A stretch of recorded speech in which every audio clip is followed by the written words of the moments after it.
Xerfi spécifique, le département études et prestations sur mesure de Xerfi fait ici le point sur les soins vétérinaires en France en 3 séries de données. La première série décrit l'évolution du parc de cabinets et cliniques. On en comptait plus de 6500 fin 2021, en repli de 2,8% depuis 2015, en raison de structures disparues sans repreneur ou absorbées par d'autres. Les cliniques, qui rassemblent de 2 à plusieurs dizaines de vétérinaires assistés par une équipe d'auxiliaires, représentent près de 58% du total. La deuxième série de données retrace l'évolution du chiffre d'affaires des services vétérinaires.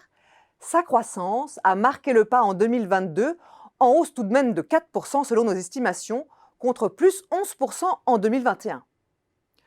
En réalité, ce marché de 4,3 milliards d'euros se révèle très dynamique sur moyenne période, en hausse de 5% par an. Certes, la taille des cheptels se réduit, mais la population de chiens et de chats, elle, progresse de 1,5% par an. Les progrès de la médecine vétérinaire encouragent également la médicalisation des animaux de compagnie. Et puis, l'essor des contrats d'assurance sur ce marché dope la fréquence et le ticket moyen des consultations.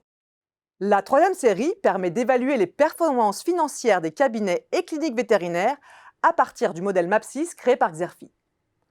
Leur taux de marge d'exploitation évolue dans une fourchette allant de 6 à 9%.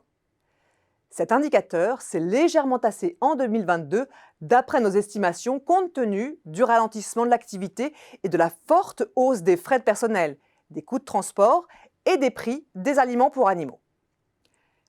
Ces solides fondamentaux attirent les acteurs du capital investissement. Les prises de participation se multiplient depuis 2020, favorisant la consolidation de l'offre autour de réseaux intégrés ou de groupements d'indépendants qui réunissent désormais près d'un tiers des cliniques et cabinets vétérinaires en France.